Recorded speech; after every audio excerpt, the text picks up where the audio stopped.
Hello दोस्तों, कैसे हैं आप सभी लोग। स्वागत है, वेलकम है आपका हमारे यूट्यूब चैनल में। कर्मचारियों, पेंशनर्स और फैमिली पेंशनर्स के लिए मैं कई सारी बड़ी अपडेट्स लेकर आया हूं, या बोल सकते कई सारी बड़ी खबरें लेकर आया हूं, जिनमें पहली बड़ी खबर होने वाली है आप सभी के लिए 18 मंथ्स के डीए और डीआर को लेकर के एक बड़ी खुशखबरी जल्द से जल्द आपको मिल सकती है। जी हाँ दोस्तों, अगर सूत्रों की माने तो कर्मचारियों, पेंशनर्स और फैमिली पेंशनर्स का जो बकाया 18 मंथ का एरियर है, सरकार 8वें वेतन आयोग से पहले आपके खातों में पहुंचा सकती है। तो क्या इस खबर की सच्चाई, वो हम जानेंगे।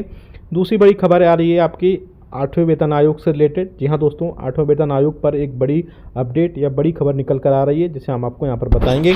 तीसरी बड़ी अपडेट है आपकी, जो यूनियन को TOR यानी टर्म्स ऑफ रेफरेंस देने के लिए बोला गया था, तो अब यूनियन ने यानी NCJCM ने, जॉइंट कंसल्टेटिव मशीनरी ने, वहाँ पर DOPT को अपने जितने भी रिकमेंडेशंस थे वो प्रोवाइड करा दिए हैं। उनमें से क्या क्या इंपॉर्टेंट रिकमेंडेशंस है वो थोड़ा सा मैं डिटेल में यहाँ पर बताऊंगा। इसके अलावा और भी कई सारे अपडेट होने वाले हैं इस वीडियो में, फिक्स्ड मेडिकल अलाउंसेस को लेकर भी। साथ ही साथ बहुत सारे पेंशनर्स जो CGHS के फ़ायदा उठा रहे हैं, CGHS के बेनिफिशरीज हैं, उससे रिलेटेड भी यहाँ पर एक बड़ी खबर मैं देने वाला हूँ। इसलिए इस वीडियो को पूरा लास्ट तक देखिएगा। और अगर चैनल पर पहली बार आएँ तो चैनल को फ्री में सब्सक्राइब जरूर कर लीजिएगा।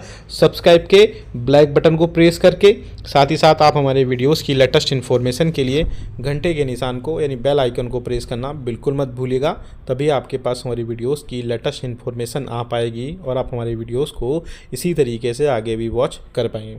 बहुत सारे पेंशनर्स ऐसे हैं जिनको कोई पेंशनरी बेनिफिट से रिलेटेड कोई समस्या है, तो आप हमें जो, और बहुत सारे पेंशनर्स ऐसे भी हैं जो हमसे डायरेक्टली बात करना चाहते हैं या डायरेक्टली जुड़ना चाहते हैं। तो आपको बस करना है, सब्सक्राइब करिए हमारे चैनल को। सब्सक्राइब करने के बाद उसके राइट साइड में ज्वाइन बटन है, उस पर क्लिक करिए और वहाँ से आप 29 रुपये का यानी 29 रुपीज़ का एक साधारण सा पेमेंट करके वहाँ से आप जो भी आपकी समस्या है वो हमें कमेंट बॉक्स में लिखिए और विदिन 15 मिनट के अंदर आपकी समस्या का सोल्यूशन समाधान कर दिया जाएगा। आप सामने देख भी पा रहे हैं कि बहुत सारे पेंशनर्स ऐसे हैं जो इससे हमसे जुड़े हैं और उन्होंने अपनी समस्या का समाधान या सोल्यूशन पाया है। तो पहली जो बड़ी खबर है वो उस पर हम बात करेंगे। यहाँ पर पहली जो बड़ी खबर आ रही है पेंशनर्स और फैमिली पेंशनर्स और कर्मचारियों के लिए, वो आ रही है 18 मंथ्स के DA और DR के बकाया को लेकर के। आप सभी को पता है अभी संसद का कार्यकाल चल रहा है, तो ऐसे में बहुत सारे संसद में क्वेश्चन रेज किए गए थे, जिसमें हालांकि इससे पहले भी संसद में क्वेश्चन रेज होते रहे 18 मंथ्स के DA एरियर्स के बकाया को लेकर के, जिसमें लगातार सभी, चाहे यूनियंस हो, NCJCM हो, पेंशनर्स हो, इवन इंडिविजुअल लेवल पर भी पेंशनर्स ने सभी के ने 18 मंथ्स के DA और DR के बकाया को देने की सरकार से रिक्वेस्ट की है। आप सभी को पता है कि सरकार ने कोविड के टाइम पे 18 मंथ्स के DA और DR का एरियर्स को फ्रीज कर दिया गया था, लेकिन बढ़ते हुए रेट पर बाकी DA को कंटिन्यू रखा था। अब जब इकोनॉमी ठीक हो गई है तो ऐसे में पेंशनर्स एसोसिएशन फिर से मांग कर रहे हैं कि सरकार 8वें वेतन आयोग से पहले कर्मचारियों, पेंशनर्स और फैमिली पेंशनर्स का 18 माह का DA और DR एरियर को बकाया को वापस करे। ऐसे में पेंशनर्स के, कर्मचारियों के बेनिफिट से रिलेटेड, पेंशनरी बेनिफिट से रिलेटेड संसद में एक क्वेश्चन रेज किया गया था, जिसमें सरकार से पूछा गया था कि सरकार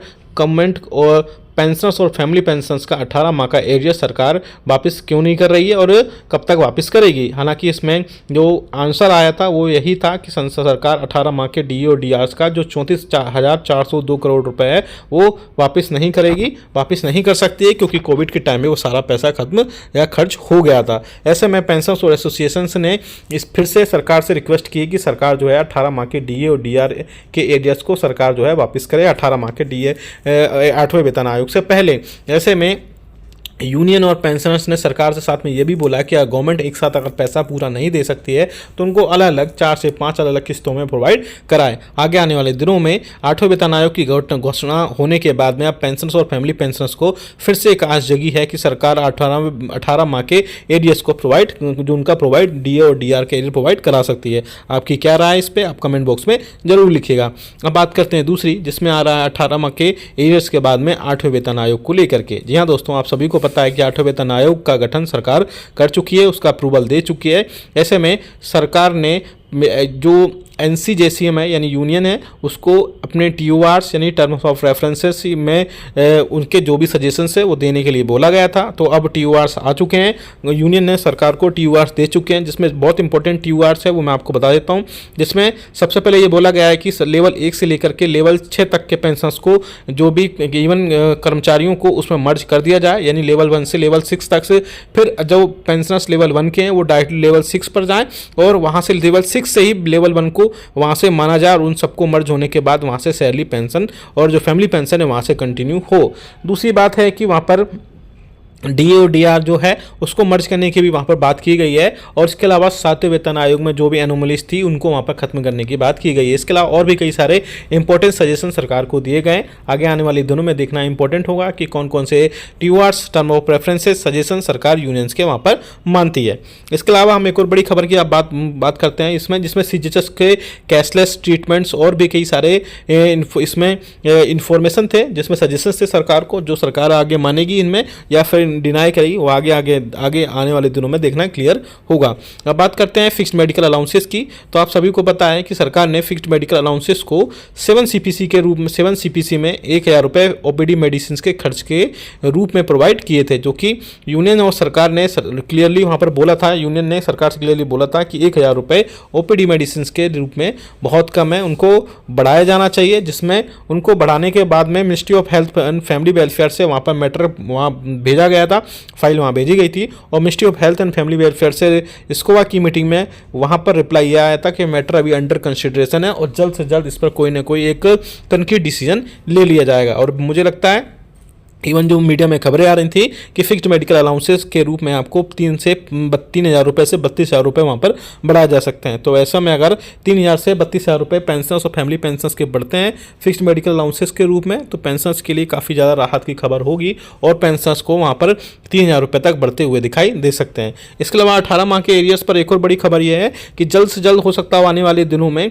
एक कैबिनेट बैठक हो सकती है, जिसमें कैबिनेट सेक्रेटरी, चेयरमैनों और साथ ही साथ यूनियंस, NCJCM और बाकी मिनिस्ट्री ऑफ फाइनेंस के डिपार्टमेंट ऑफ एक्सपेंडिचर के अधिकारी उस मीटिंग में बैठे हैं और 18 माह के एरियर्स के अलावा भी उसमें और भी कई सारे जो इश्यूज़ हैं, एनोमलीज हैं 7 CPC को लेकर के, क्योंकि 7 CPC अब एंडिंग में है तो उनको दूर किया जा सके। हालांकि मुझे जो लगता है कि बहुत कम चांसेस है, क्योंकि अब 8वें वेतन आयोग का गठन होने जा रहा है, तो अब जो भी नए चेंजेस होंगे वो 8वें वेतन आयोग में ही होंगे। 7 CPC में जो लोग बोल रहे हैं कि अब चेंजेस होंगे तो मुझे नहीं लगता है ये बहुत ज़्यादा चेंजेस वहाँ पर होने वाले हैं, क्योंकि 8वें वेतन आयोग में बहुत सारी चीज़ों पर, चाहे वो फिक्स्ड मेडिकल अलाउंसेस हो, चाहे वो CGHS में कैशलेस या कैशलेस सुविधा हो, या और भी कई सारे, चाहे वो DO को मर्ज करने की बात की जाए या फिर वहाँ पर बोल सकते हैं कि जो लेवल 1 से लेकर लेवल 6 तक के एम्प्लॉयज़ को मर्ज किया जाए। और इसके अलावा जो इम्पोर्टेंट सबसे फिटमेंट फैक्टर है वो 2.2 से लेकर के 2.45 तक जाने की उम्मीद है,